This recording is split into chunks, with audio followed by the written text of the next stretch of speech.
Bismillah ar-Rahman ar-Rahim. Alhamdulillah wa salatu salam ala Rasulullah. We continue reading from Imam Al-Ghazali's Jawahir al-Quran with the Juz al-Quran spares. In this session, inshallah, we'll begin the reading from Surah Al-Zukhruf. Imam Al-Ghazali chose 5 verses as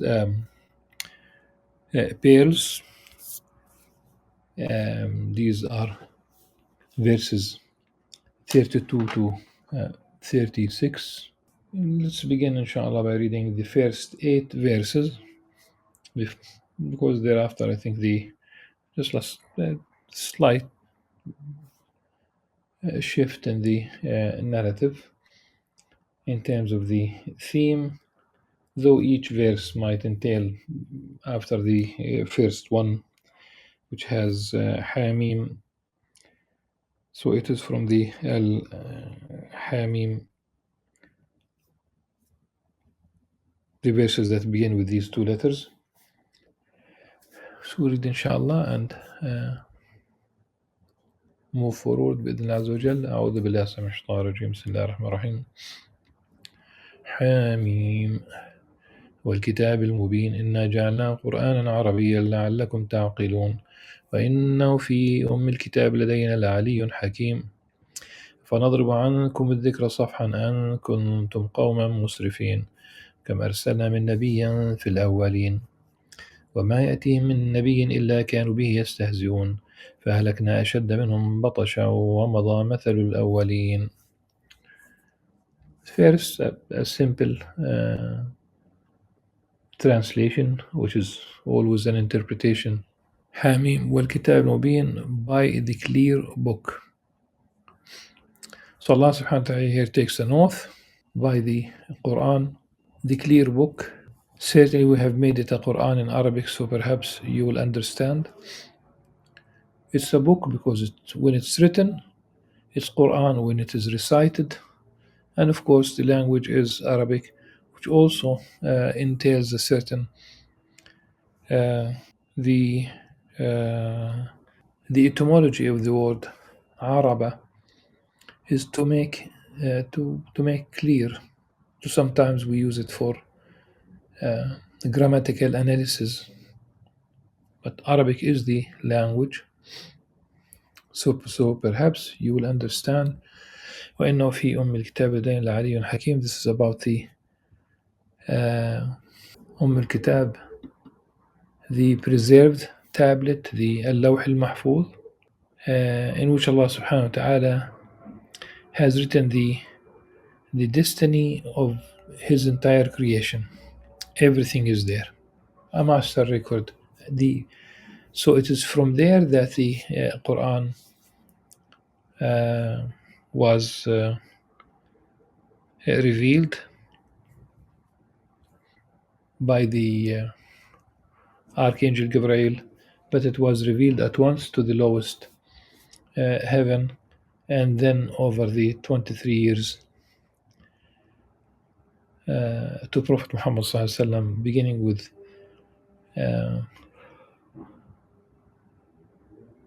the year 610 when the Prophet sallallahu alaihi wasallam reached 40 years of age, over 23 years until the year 632 approximately, when he passed away, sallallahu alaihi wasallam. And indeed it's in the preserved tablet, in the master record, in the Kitab, al-Lawh al-Mahfuz. Here Kitab, of course, highly esteemed, rich in wisdom. Should we then turn the Quranic reminder away from you simply because you have been a transgressing people? Imagine how many prophets we sent to those destroyed before. But no prophet ever came to them without being mocked. Of course, no prophet was ever accepted by his own people. They were not euphoric. All early communities of believers were persecuted, and sometimes the prophets themselves paid with their own lives. And verse 8, so we destroyed those who were far mightier than these. These Meccans, of course, the polytheists of Mecca, the examples of their predecessors have already been related. The stories we have stories of Prophet Noah with his people, Prophet Lot alayhi salam, Prophet Shu'aib, and in these cases, their communities were destroyed during the time of Noah alayhi salam. Noah, there was a general flood with the people of Lut alayhi salam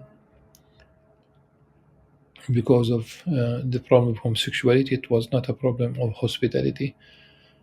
There was a punishment that covered every single one in his community except for himself and part of his family. His wife was doomed, and I understand it that she was supportive of what the men in her community did.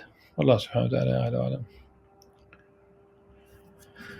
So going back to the very beginning about the this book, Allah subhanahu wa ta'ala took oath. The always when there is an oath, why?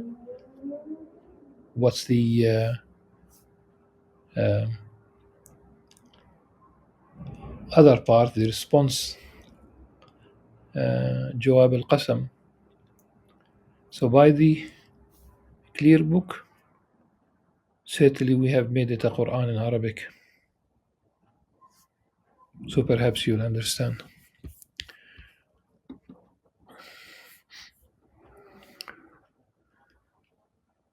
And every messenger was sent using the language of his people. وما أرسلنا من رسول إلا بلسان قومه ليبين لهم.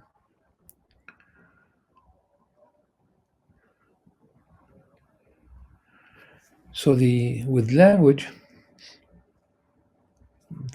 from the very beginning, the very first story in the Quran, the story of Adam alayhi salam, Allah subhanahu wa ta'ala taught him the names of all things, taught him language. Because without language, there will be no message, no revelation, no do's and don'ts. So Allah subhanahu wa ta'ala, after teaching Adam alayhi salam the language, the names of things, he told him that he could enjoy the garden, the paradise, except for one tree. One thing was prohibited for Adam alayhi salam. Satan tempted him, he succumbed, he tempted him, and he tempted Eve, Hawa alayhi salam. We will never know based on the Quranic language who ate first. This is liberation. It liberates women from being singled out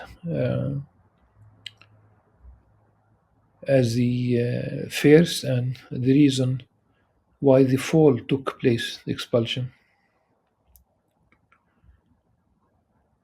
Once people accepted this message, internalized the meaning, grasped the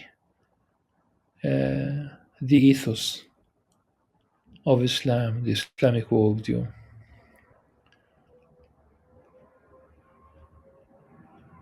with this language, the Ummah, the Muslim Ummah, took it upon itself to implement the values. There is a methodology there. There is belief, but there is also action. And they were transferred from being an illiterate ummah, the ummah of that just simply the day before and during the days of Jahiliyyah, as it is described, that phase before Islam, this pre-Islamic period is described as Jahiliyyah, that of ignorance. They did not have any single central authority in the Arabian Peninsula, no law, no organization, and it's not out of a sudden, but almost in no time they became they ranked highest as um, a civilization force, which attracted the other nations, the other people from around the world. To the east, it was the the remains of the Persian Empire. To the west, it was the remains of the Roman Empire. So they shook these civilizations, but it was only when they have followed the path of Prophet Muhammad Sallallahu Alaihi Wasallam, and that really it is to that people around the world paid attention. Now, once you reach the level of ihsan, which is excelling, so it's excellence, but you need to reach. You reach that level of excellence in every respect, in every sector, in every part of our life. Strange, sadly enough, one can say that there are those who blame the Quran itself for the lack of a civilizational force, if you will, amongst Muslims, and as if people like Douglas Murray, they have a free hand. They just simply spew their Islamophobic venom on, in these interviews. He literally said Muslims believe that and we do believe that the Quran is the final revelation, but he blamed the status of Muslims as the reason of being, for example, anti-Zionist. So there is no context, there is no colonialism, there is no oppression, there is no genocide, and this interview is very new, and it took place right at the beginning of November. Very new. So Muslims follow the Quran, therefore they will never have a civilizational role,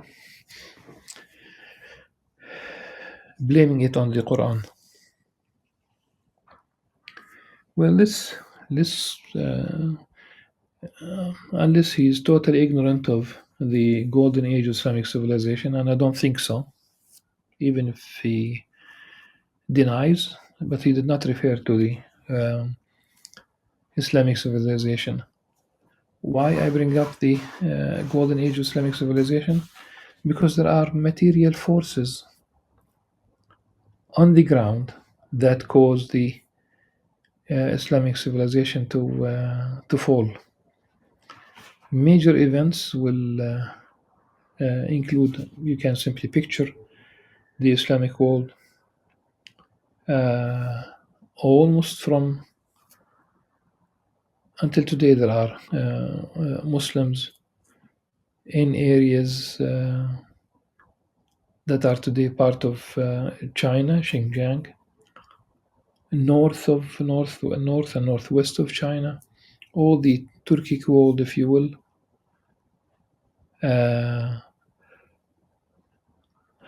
and just go westward all the way to the Atlantic. Talk about Andalusia. What happened?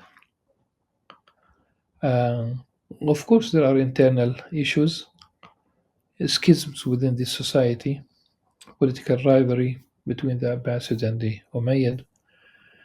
But the major blow in the east came at the hands of the Mughal.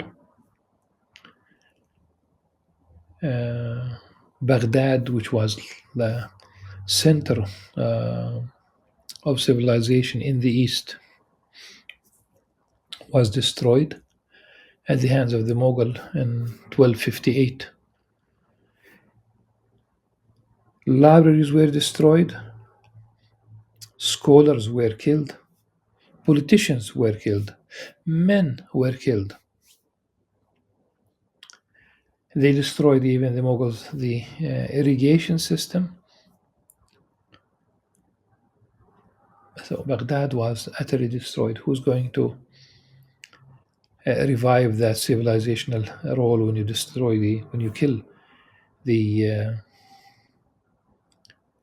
the politicians, the scholars, the men, and even some there were women who were taken enslaved by these Mughals.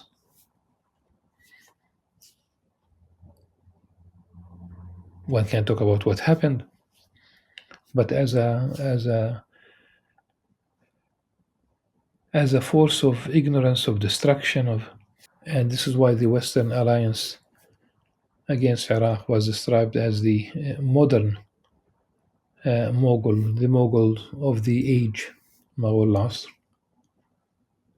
simply linking what happened to what happened in the past in Baghdad in 1258. In the West meaning western part of the Islamic empire, if you will, it was the Umayyad rule in Andalusia. The Reconquista was practically complete around 1492, but of course, we talk about centuries. And ultimately, they did not leave any Muslims there who, like, in publicly subscribing to and believing in Islam. You have the Moriscos who did hide and for some time, but that was it with Islam as civilization role because of the Conquista in in the heart of the Muslim world, like in between Baghdad and Andalusia. I'm not talking about equidistance, like geographically, but of course you have the Crusades that for practically 200 years from 1096 to 1291. These were wars, religious wars initiated by European Christians. They wanted to reclaim the Holy Land. And everybody knows that there was a massive, brutal massacre that took place in Jerusalem. When you say Jerusalem, everything was the old city, but they would not call it the old city at the time because there was nothing outside. Building outside the old city is a 19th century thing. Uh, so they have killed literally every single Muslim. They have killed others, did not allow anyone to live in the city until they discovered the Crusaders were warriors, knights, and of course soon they would discover that they needed laborers to do certain jobs. Uh, the one Jewish family was allowed later on to work in the old city. And after Saladin Ayyubi liberated Jerusalem almost 92 years later, there was another 100 years when the Crusaders continued to rule over swaths of land on the Mediterranean, the eastern part of the Mediterranean. So you have now a picture And of course, like people like Douglas Murray, either uh, obviously deliberately, of course, dropping the role of these major events. And that was not the end of the story. One can add modern colonialism, 19th, 20th century, practically every part of this. The French came, Napoleon Bonaparte, 1798 to 1801. Uh, he literally, of course, he in his speech, he tried to reach out to the Egyptians, to the Muslims, as a believer. But later on, when the Egyptians resisted, the scholars of Al-Azhar resisted, he broke into Al-Azhar with his own horses, um, burning villages and moving eastward to the Holy Land, massacring the garrison in Gaza and also Jaffa. It was Akko, that stopped him. And then the British showed up and they fought against him in offshore in Egypt, to the east. I think it's the Abu Qir battle, and thereafter the British occupied Egypt. Ultimately, the French and the British occupied mm, most of the Middle East. Libya, it was Italy that occupied Libya in 1911, I think. So all this was dropped. And you think that between 1492, the fall of the Islamic civilization in Andalusia, all the way to the in 18th, 19th century, or 18th, nothing happened. Uh, from the moment Portugal wa- was able to find a way around the Cape of Hope, South Africa, with the help of Muslim sailors, by the way. Once they found a way to the east, to India, bypassing the Ottomans in terms of trade to the east, they protected their route with military, with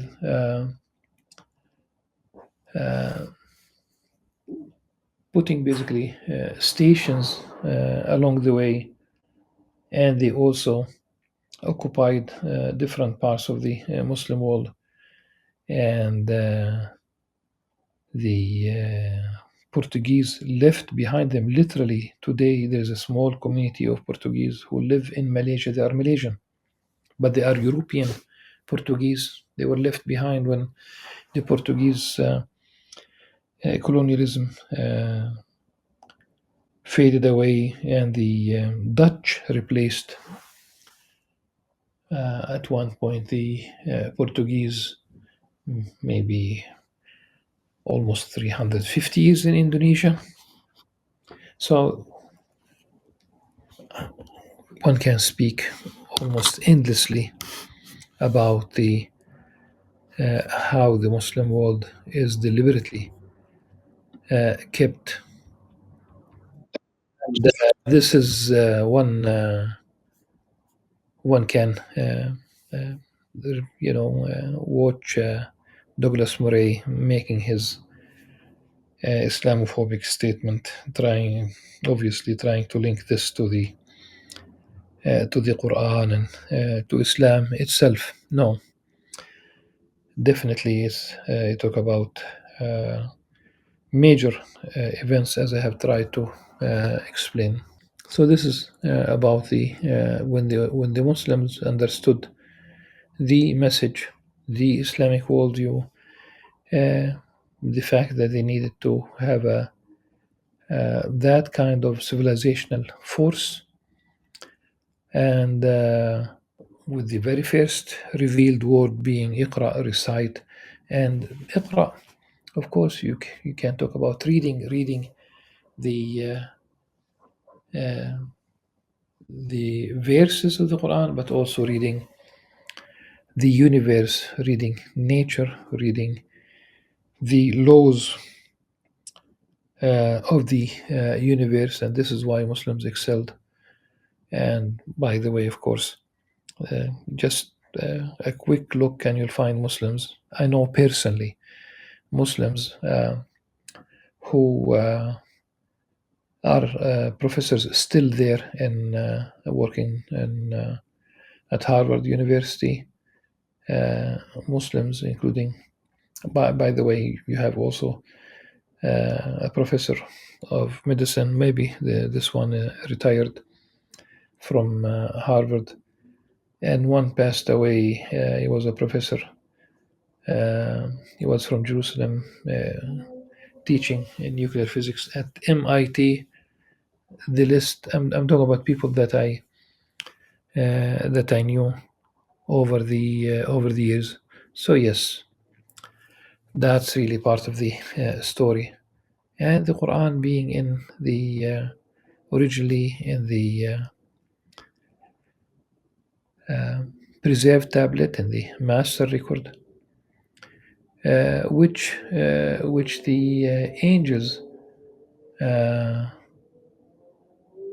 um, have access to with the will by leave of God, and the and this is why the when the Quran speaks about, at least this is one of the meaning of لَمَسُّ إِلَّا الْمُطَهَّرُونَ. Some scholars said it's the angels, and of course, by definition, it's the Muslims who are prohibited from touching the Quran except in a state of purity. That's I would say a dominant position, inshallah. And maybe at the beginning of the next session we will deal with this. As for this particular session, suffice it, inshallah. Until the next session, سبحانك اللهم وبحمدك أشهد أن لا إله إلا أنت أستغفرك وأتوب إليك. السلام عليكم ورحمة الله وبركاته.